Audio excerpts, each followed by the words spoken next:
It just gives more control and power overall, and not feeling like we're like completely powerless to, grad students just make this and that's just how it is, and I'm poor and I can't really do anything. And I know it is really hard to live on the income that we have now, but it gives us some control back and some power, so that we can really set ourselves up well financially in the future.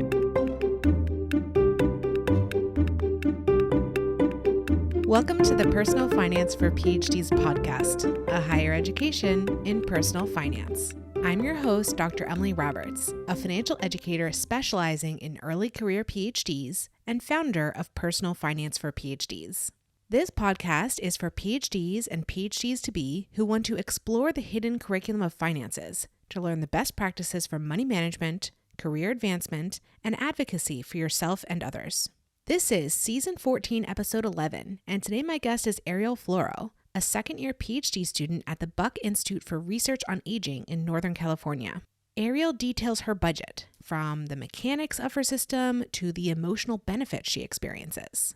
Ariel started budgeting after finishing her bachelor's while she worked as a research associate, and she was able to adapt that system to still work for her with a lower income in a higher cost of living area. Ariel concludes by explaining why she believes budgeting is an essential activity for every graduate student. If you've been getting value from this podcast, would you please do me a favor? This is a perfect time of year to recommend me and my work to a potential host or sponsor at your university or alma mater. In case you didn't know, I offer numerous personal finance seminars and workshops on topics like financial goals, investing, budgeting, and debt repayment, all tailored for graduate students, postdocs, and/or prospective graduate students. These are in addition to my tax workshops. If you think that you and your peers would benefit from my teaching in the upcoming academic year, please recommend me to your graduate school, graduate student association, or postdoc office. My seminars are usually slated as professional development or personal wellness. These recommendations help me get my foot in the door with new clients or remind past clients of the need for this material. If you choose to recommend me over email, please CC me, Emily at pfforphds.com, so that I can pick up the conversation. I really rely on these types of recommendations and appreciate them so much. The paid work I do with universities and institutions enables me to keep producing this podcast and all my other free resources. Thank you in advance if you decide to issue a recommendation. You can find the show notes for this episode at pfforphds.com/S14E11. Without further ado, here's my interview with Ariel Floro.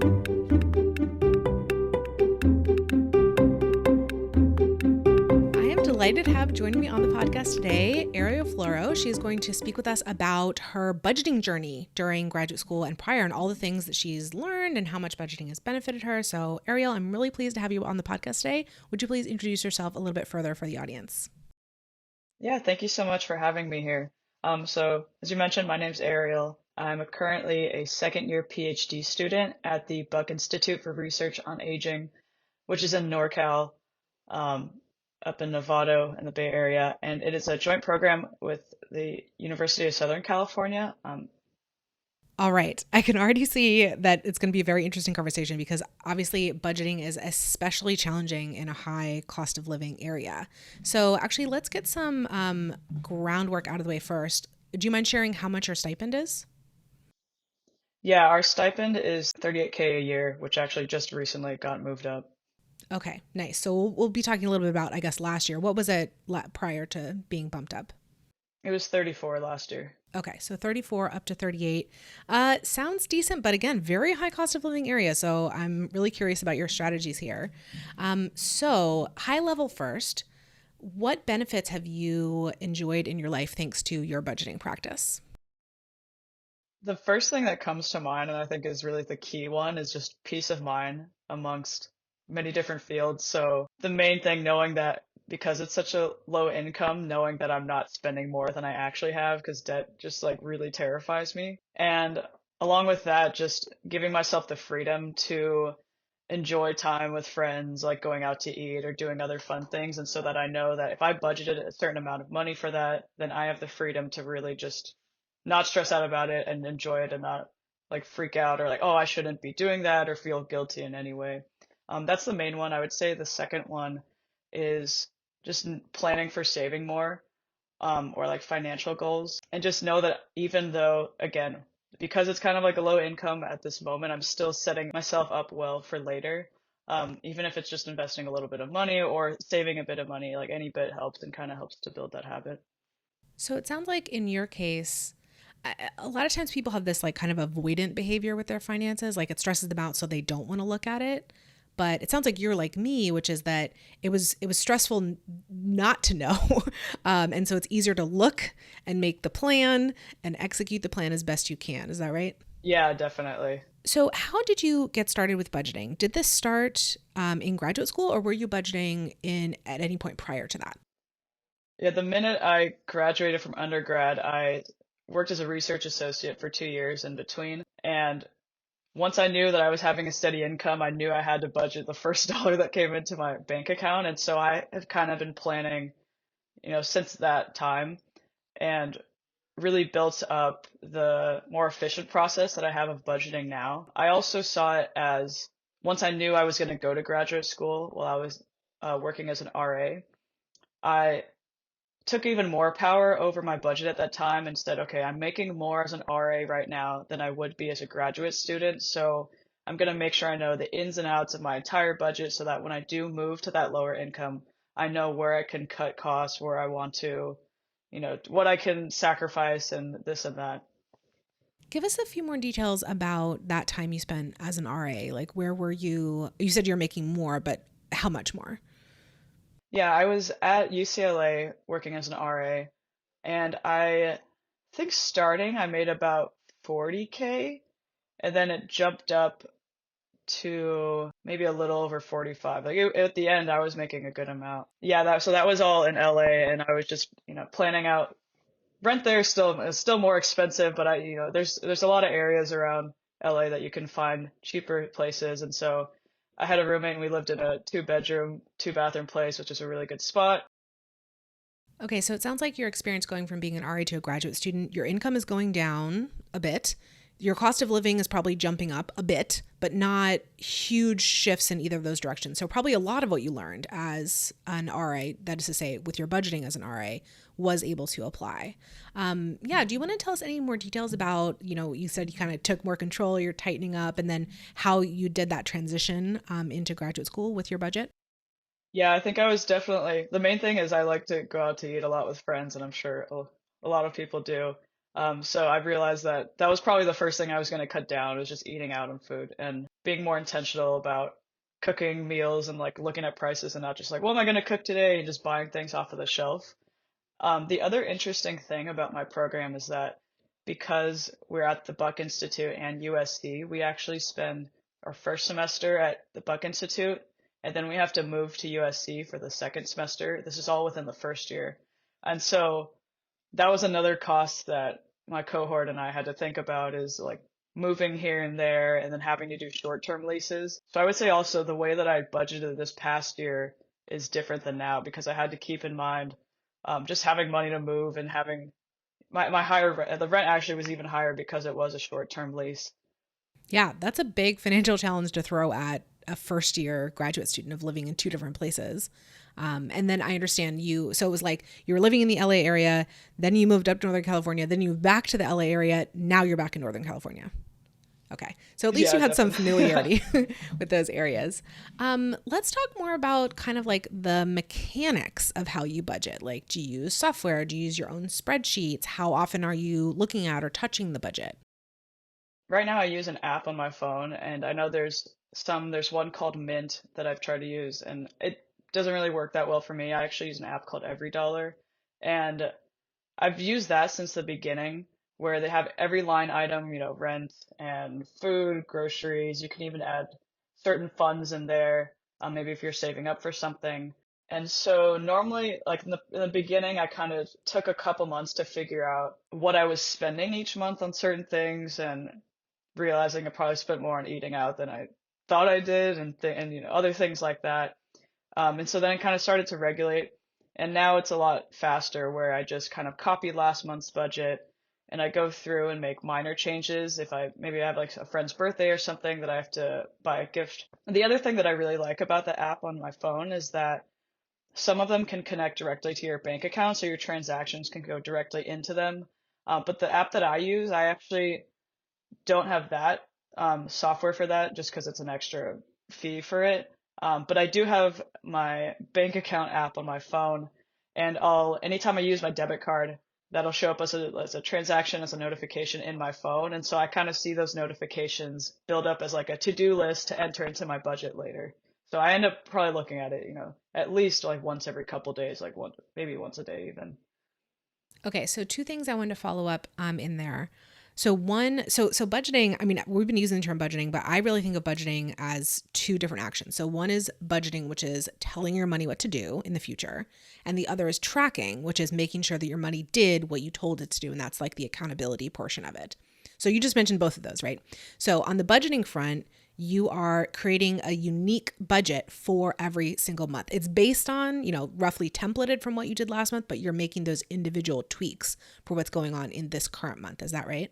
Yes. And then the tracking component of it, like you, I'm a little bit familiar with Every Dollar. So you can pay a fee to have your transactions automatically downloaded, but you choose not to. You are manually tracking. And what I love about that is, of course, it does take some time, and it takes some, again, accountability with yourself to stay on top of it. Like you just mentioned, your system of notifications, but it keeps you very, very intimate with your numbers. There's no like escaping facing up what you did with your money, as long as you are keeping up with the tracking. So I think that works really, it's not for everybody, but I think that works really, really well for some people. Can you maybe give us an example of how the manual tracking specifically has helped you, like in behavior change, for example? Yeah, I mean, even just if I stop at a Starbucks or something and get a coffee, and then I have to put that into my budget, and since the interface is very easy to look at, sometimes I just kind of end up scrolling through the rest. And, I might see, oh, okay, I actually only have like $40 left for eating out, and it's only like halfway through the month or something like that. Then I can kind of keep tracks and keep an eye out on like how far into the month I am, um, and versus how much I've earmarked for all of the things that I have budgeted for. So you mentioned that you started with this budgeting practice the minute you graduated from college and had this regular, salary coming in. What was it that inspired you to start budgeting at that point? And maybe why not earlier? Yeah, I think my dad was a big influence in wanting to set me up well financially, where even going back to like the 2008 recession, I remember where our house had to go on a short sale, and I just always saw my dad really stressed with money. And so he was always, especially after that point and kind of getting a hold of his finances, he was always very intentional about telling me like, I want you to do this. I want you, when you have a steady income, like you should start budgeting, and kind of encouraging me to do a lot of that. And it made a lot of sense to me. So I do attribute my dad to helping me a lot in that way. Before then, I didn't really budget that hard because in undergrad, I would get some income here and there, maybe if I was teaching a private lesson for like a hobby or other things like that. And I was just so used to saving anyways, I would just dump them into my savings. And then if I wanted to go out to eat, and I didn't go out that often, right, because college is so busy. I kind of just knew, just kept tabs on how much I had in my savings. So it felt a lot easier once I was getting a steady income. I could say I'm making X amount of dollars per month, and I'm gonna designate each dollar in that to a certain point so I know exactly where my money's going each month. And that felt like it gave me a lot more control over my finances and made me, again, like give me the peace of mind to know that I'm doing okay. Yeah, that makes sense. Do you think there's ever a time in the future when you wouldn't budget or would change the mechanics of how you budget? I do see a possibility where if your income goes up significantly and the way you live your lifestyle stays about the same, you might have that flexibility where, no matter how much, if you're spending and living your normal lifestyle in your normal ways, that you're always going to have enough in savings. I think that might be a way, like a situation where you wouldn't have to budget, but then I would still think that with the extra money there, there's a lot of potential other than just dumping it into savings. You can put that into investing, you could be giving it away to charity. So I don't know. I would say maybe rarely at this point, but I wouldn't know for sure. Yeah, you're actually describing kind of the point that I am with my like budget right now, which is the way that I budgeted when I was in graduate school and for a few years afterwards is not necessarily serving me now with a higher income, but also different kinds of goals than I had before. So it's like, how do I have the income that I have, meet the goals that I want to meet, not overspend, but also feel more like relaxed about how much to spend and how to balance all that together. And we're recording this in December 2022. So like I'm literally thinking about this of like for the new year, like how do I adjust my budgeting system so it works more with the current realities that I'm living in rather than, kind of a holdover from what I was doing before. So anyway, just a little food for my thoughts there. Emily here for a brief interlude. We're doing something special for season 15 of this podcast, and as a loyal listener, I know you're going to want to be involved. Season 15 will be a chance to share your financial experiences, even if you don't want to give a full episode interview or want to remain anonymous. We're going to publish compilation episodes around certain themes, and each episode will feature at least a half dozen different contributors. The contributions can be audio clips or written text that I will read aloud for the episode. If you are interested in contributing, check out pfforphds.com/season15. That's the digits 15. On that page, you'll find a list of the proposed themes and how many volunteers I've identified for each episode. Your next step is to email me at emily@pfforphds.com to let me know which episode you'd like to contribute to, or if you have another idea for the list.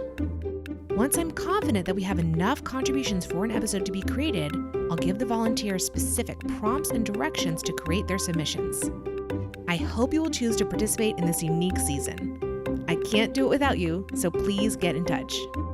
Now back to the interview.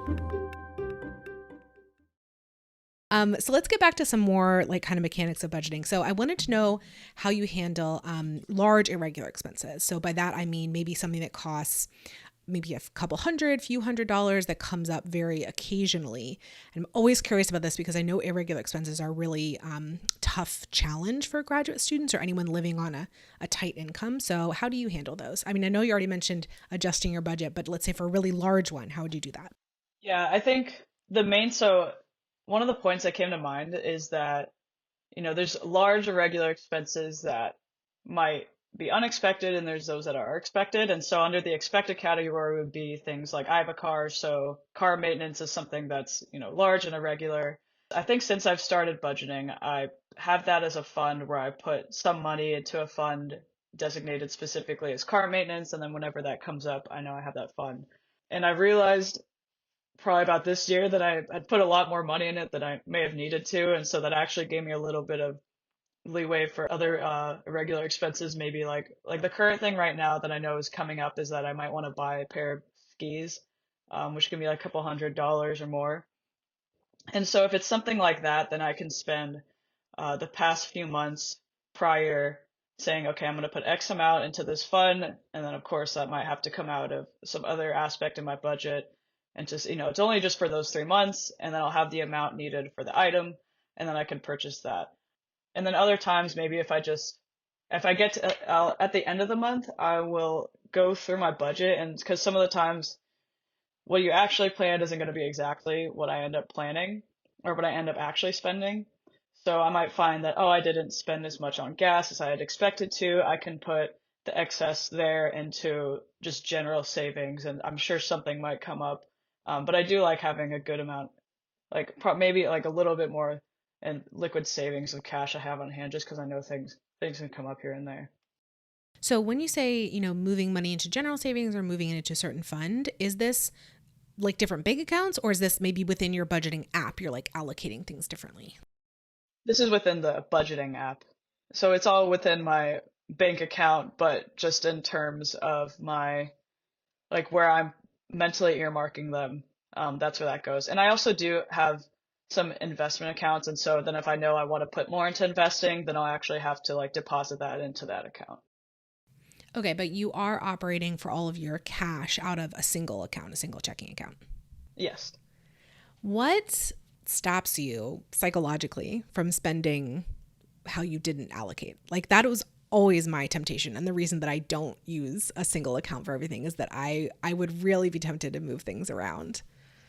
I think I also have always just been a saver since I was little. If I would get like $20 for Christmas, I would like, oh, I'm gonna save this all so when I get older, I'm gonna have a lot of money and be financially stable.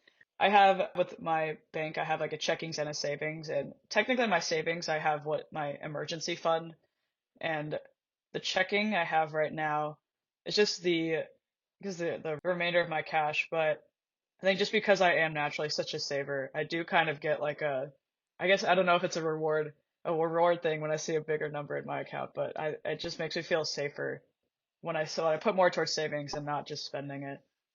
And you also mentioned a moment ago about like if you come in sort of under budget in some categories, you said gas specifically. So for your variable expense categories like gas, are you usually coming in under budget? Like, have you set a generous enough budget that that's a typical thing that you spend less? Or if not, what do you do in situations where you have overspent the budget? Most of the time I put in roughly about the amount like I've tightened my budget now to where I spend the amount that I had planned to. There might be some instances where if I'm expecting to spend, say, $200, if I maybe carpool with friends to an event that we're going to, and they're nice enough to not, or they don't ask for gas money, or I tend to drive back home because I'm from LA, so I tend to drive home a lot, and so I know I'm going to be spending more on gas in those times. And again, that's just a thing that if I know I'm driving to LA, then I'll add in more money into the gas budget at the beginning of that month. But most of the time, I think they stay pretty closely. I mean, if I come under budget on some categories, together that might come up to maybe $100, but that's still like $100 more I can put into savings versus not really planning for that before. So it sounds like you're keeping, like you have a dynamic budget from month to month you do. In the course of the month, do you also update what you budgeted for that current month? Yeah, I think there's times where that could happen. I think that like one of the examples is maybe put if I know I want to go out with friends and do another thing, or if there's a concert or something, and then I'm like, oh, I really want to go to this concert, I would take out from my eating out budget to spend more on going out to a concert, for example, like that. So it is very dynamic, and I think that's super easy to do being a single person and just having me on the app. So I really appreciate the mobility of having the app on my phone and just deciding wherever and whatever I want. As long as it's within the monthly income, I still know that I'm still planning where everything is going. Gotcha. And when I was starting to ask you about irregular expenses, you mentioned for expected irregular expenses, that's a system that I call targeted savings. What about for unexpected irregular expenses? Are there any unexpected irregular expenses in your life, or do you expect everything? I think maybe some expect unexpected might be medical or something, and I know I always have an emergency fund on hand for that. I just, again, I'm such a saver and I'm kind of in a transition period right now because I'm moving. And so I do have a heftier amount of cash in my checking than I probably normally would. But for unexpected ones, I could always dip into the emergency fund and take that out if it was like an ER visit, for example. But then the next months would have to be really hunkering down and replenishing the emergency fund back up to what it was before then I can go back and do fun things and all that. Yeah, I think that system makes a lot of sense. And like the way that I sort of define an emergency is an unexpected but necessary expense. Can't be discretionary. And you should try to anticipate everything that you reasonably can. Yes, if you get into like some sort of major accident or unforeseen illness, of course, those things can happen. You may not have prepared for that. I mean, that's what we have insurance for, right? So like insurance, then accessing your emergency fund. That totally makes sense. But yeah, under sort of my like system, you would anticipate everything. Like you would really spend some time brainstorming like the things that could happen and setting up either targeted savings or like you, just a general dynamic, flexible budget that'll help you meet those expenses when they do come up. And then if something is truly necessary and truly unexpected, hey, that's what your emergency fund is there for. And like you said multiple times so far, like it gives you peace of mind to have this money in your savings and your checking to know that, you're spending within your budget and so forth, living within your means. Zooming out a little bit more like high level, speaking about your budget, how did you set your large regular expenses like housing, transportation, food? How did you set those up so that you are able to live within the stipend provided? Yeah.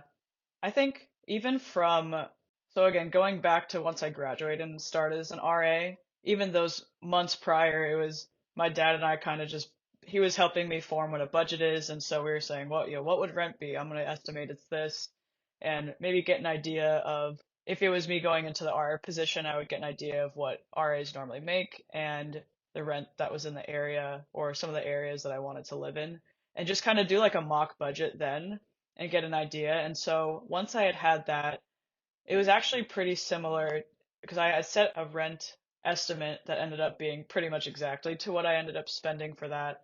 And so that was pretty easy to transition into. And now coming into this program, like the first short-term lease that I had to take for moving up here, I just did the same thing. I kind of mock budgeted on my app, and I put in, okay, I'm probably going to spend this amount on rent. How is that going to look? Where am I going to have to cut? Can I even afford this? And it really was just kind of trial and error through the app and me taking time and sitting down and manually doing it, because I know that a lot of the general advice for how much you should be spending on rent based on your income is always like doesn't I feel like doesn't really apply to PhD students because you spend way more. But it was just making the mock budget. And when I had moved back to LA for that short-term lease, it was also kind of tricky because then instead of renting a place, I did like an Airbnb, and that meant that utilities and everything were included, plus it was for a 4 month period of time versus sometimes you have to be locked into like a 6 month lease. And so with that one, I kind of had to budget long term, but it was still amongst the same principles of just trial and error, trying it and seeing if I can do it, where would I have to cut, is this okay, and this and that. Let's put aside the short-term leases because that's obviously it's a big challenge, but it's a little bit like unique to your situation. Let's take the example of when you moved back to start what I presume is you're now on a year-long lease, right? Currently. Right now, my situation's a little interesting. I came back. I'm actually living with my boyfriend's parents because of some personal things with him moving back. And so we had just signed a lease. We're signing on to a 1 year lease now. So now I'll be on a 1 year lease. Okay. So in this process that you're currently in of figuring out your housing expense for the upcoming year, locked in for a year, how are you like researching the market? I mean, obviously you've lived here prior as well, so like that gives you some insight, but how are you figuring out like what's reasonable, what is attainable for you to spend on rent in this area so that you can build it into your budgeting model? I think just getting an idea of if you go on any of the apartments websites, and seeing what the average, 1 or 2 bedroom or 3 bedroom places, depending on roommates and stuff. I'm getting an idea of that. I also, like when I was originally in LA, I paid about 1,200 a month for rent, and I was comfortable with that at that time. And even though I'm at a lower income now and knowing that it's higher cost of living here than it was when I was in LA, I ran the numbers again and know that looking at that if I do 1,200, I could still be pretty good with that and feel okay. It's still super tricky to find that around here. And so my boyfriend and I actually had spent a lot of time kind of like researching like when is rent really low, and rent prices are really low in winter or so, and we're really grateful to have his parents nearby and letting us live with them to figure that out. But I think about like around here, I have a friend who has a 1 bedroom for 1,600. I have three friends that are paying, like two of them are paying 1,100 and the other one's paying 1,400. And so getting the kind of those seemed pretty similar around to the 1,200 range that I had thought.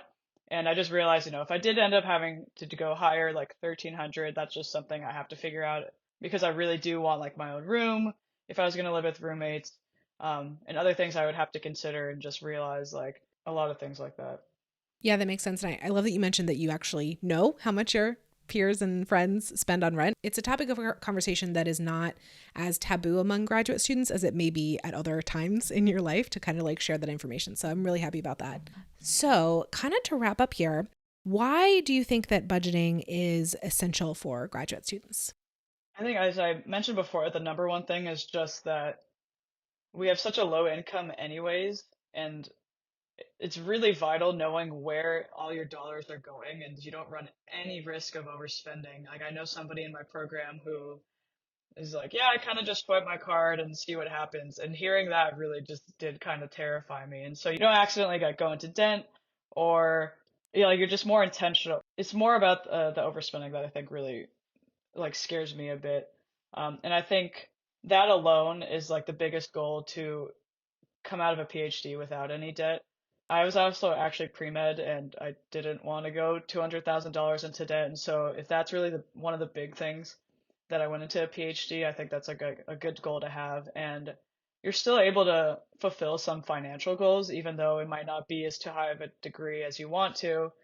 It still really helps you to facilitate that and just gives more control and power overall and not feeling like we're like completely powerless to, grad students just make this and that's just how it is and I'm poor and I can't really do anything. And I know it is really hard to live on the income that we have now, but it gives us some control back and some power, so that we can really set ourselves up well financially in the future, even if it's not putting, you know, $300 into savings every single month. If it's just building a habit of saving or building a habit of investing or building habits of this, and this, that's really going to help you financially. I love those points. Thank you so much for articulating that. I also think that budgeting is a really powerful and essential tool, and especially because of not only like sort of the tangible benefits that we've talked about of having control over where your money's going and awareness and so forth, but also the intangible ones that just help you sleep better at night and everything. So I'm so thankful that you volunteered to come on the podcast to talk about this subject in detail, Ariel. And I want to finish up here with the question that I ask of all of my guests, which is, what is your best financial advice for another early career PhD? And it could be something that we've talked about already, or it could be something completely new. Yeah, I would say my best advice, I mean, I'm also an early career PhD, is having to do with investing. And I would say it's best to start investing monthly, even if it's something that seems kind of small and you're wondering, is this even worth it? Again, it's still just building that habit and building that, like muscle memory. And plus, like one is bigger than zero, so I think anything is good. And I've heard some people, like a lot of people say a bunch of different things, like, no, you should just save a lot. And maybe it's different you might be in a different situation, but I find that even just starting to invest at this time, will help you get the habit once you graduate. And to add on to that, I mean, the habit formation alone is a great reason to start investing or start budgeting or start doing other kinds of financial practices. But specifically with respect to investing, I think it's really powerful just to get your systems like off the ground. Like with investing, you have to make a bunch of decisions, like especially with an individual retirement arrangement, an IRA, you have to decide which brokerage firm you're going to house it at. You have to decide what funds you want to invest in. So those are like big, like they don't have to take necessarily that much time to make those decisions, but the decisions have to be made and it's really easy to procrastinate them. And so if you aren't, determined to start your investing now, it could be something you end up putting off for years just because of the annoyance of like starting the system, right? So not only the habits, but just getting like your account set up is like a great thing to do, and it'll facilitate, continuing to invest going forward. Really easily. So I'm really glad that you brought that up. And I think you also wanted to give some advice about those 2 years you spent as an RA, right? Yeah, those 2 years that I took in between undergrad and grad school were some of the best, like what really was probably one of the best decisions I've ever made. I was pre-med, I graduated and was a little bit unsure if I wanted to do PhD because I was kind of not wanting to do med school at that point. And I thought, what's the rush? Let me work. I like research. Let me work in research and just figure things out. And just realistically, in terms of a PhD, it helped me figure out what I wanted to research for a PhD, what I wanted to get out of it, why I'm even doing it. But even after that, just taking the designated time for working and kind of settling into a bit of adult life and gaining an income, I really learned a lot and matured a lot, like mentally, emotionally and as we've talked about financially. And so I think those 2 years were really key for me to set myself up well for the rest of my time in grad school. And I can't imagine like going straight from undergrad into grad school. I feel like that would be a complete whirlwind. So that's another thing I like to tell a lot of friends thinking about whether they want to take gap years or not. I think that's like a really key time to kind of just figure things out on your own and plan out, everything across the board, or just figuring out what you want to do. And I know we already talked about you like starting your practice of budgeting during that period of time, but were you also able to come into graduate school with some savings? Yeah, I saved a good chunk just because, again, the habit. So I think going into graduate school, I would save just general savings monthly, however much I wanted to. I hadn't invested at that point because I knew I wanted a little bit more of a safety net coming into grad school to have on hand. Yeah, that makes so much sense. And it's a lot easier to build that emergency fund when you are making a little bit more rather than, having to build it up once you start graduate school. Of course, there's no time like the present. So start if you haven't started already with that emergency fund, but it's really, really giving yourself a leg up to have done it when you had a higher income before. So that sounds awesome. Ariel, it was such a pleasure to talk with you. Thank you so much for volunteering to come on the podcast. Yeah, thank you so much. This was really great.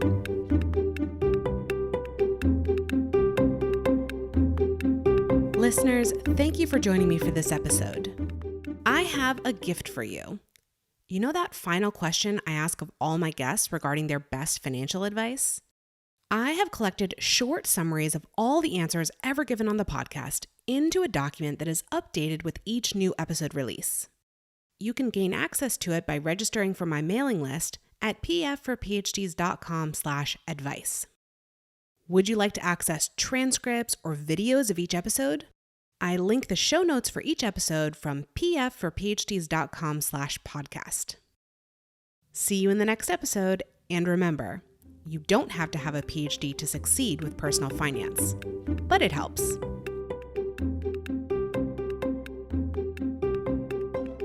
The music is Stages of Awakening by Poddington Bear from the Free Music Archive and is shared under CC by NC.